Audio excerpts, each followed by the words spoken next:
প্রভু যিশুর মধুর এবং মিষ্টি নামে সকলকে জয় যিশু।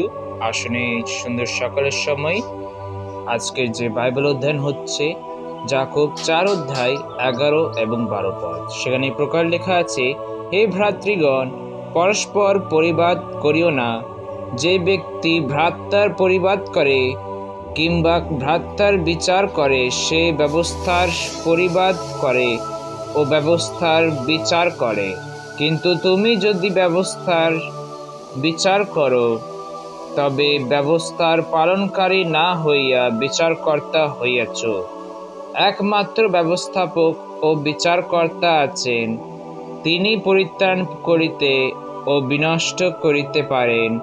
কিন্তু তুমি কে যে প্রতিবাসীর বিচার করো। ঈশ্বর তার নিজের পবিত্র বাক্যের দ্বারা সকলকে আশীর্বাদ করুক। প্রভুর নাম গৌরবিত হোক। আজকের সুন্দর সকালের সময় ঈশ্বর আমাদের সাথে একটা কথা বলতে চাইছে যে অন্যের প্রতি নিন্দা করিও না। 11 পদে একটা কথা বলছে যে অন্যের প্রতি নিন্দা করো না, আর ভ্রাতৃগণের প্রতি তো নিন্দা করিও না। কারণ লেখা আছে যে কেউ যদি নিজের ভাইয়ের প্রতি নিন্দা করে, তাহলে সে নিজের ভাইকে কি করে? বিচার করে।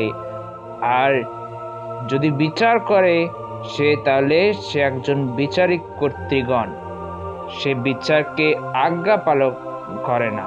সে যে নিয়ম আছে, সেই ব্যবস্থা আছে, সে পালন করে না। এই প্রকার আমরা দেখতে পাই। আর 12 পদে সে প্রকার লেখা আছে যে সেখানে একটি ব্যবস্থাপক হবে, সেই বিচার করবে, আর সেই পরিত্রাণ দিবে, আর সেই বিনষ্ট করিবে। আজকে যদি দেখা যায়, সমস্ত সংসার প্রভু যীশু খ্রিস্টকে ঈশ্বর বলে মানে না। কিছু কিছু জায়গায় দেখবেন প্রভু যীশু খ্রিস্টকে ভবিষ্যদ্বাতা বলে বা নবী বলে তাকে স্বীকার করে, তাকে মানে। কিন্তু যদি নবী হন, তাহলে সে যদি ব্যবস্থা দেন, ঠিক আছে, নবী মোসাও সে নবী ব্যবস্থা দিয়েছিল, সে কথা ভুল না। তারা যদি প্রভু যীশু খ্রিস্টকে নবী যদি মনে করে, তা ঠিক।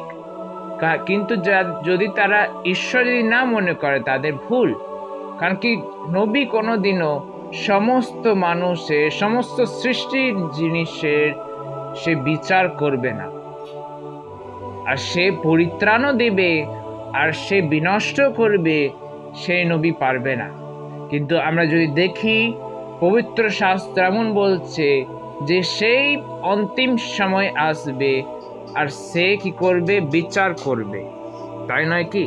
আসুন আজকের এই সুন্দর সকালের সময় প্রভু একটা নিজের বাক্যের দ্বারা একটা কথা বলতে চাইছে যে তোমরা মন ফিরাও, পরিত্রাণ পাও, আর কি করো? যে সেই যে ব্যবস্থাপক তার কথা শুনো। সকলকে জয় যিশু।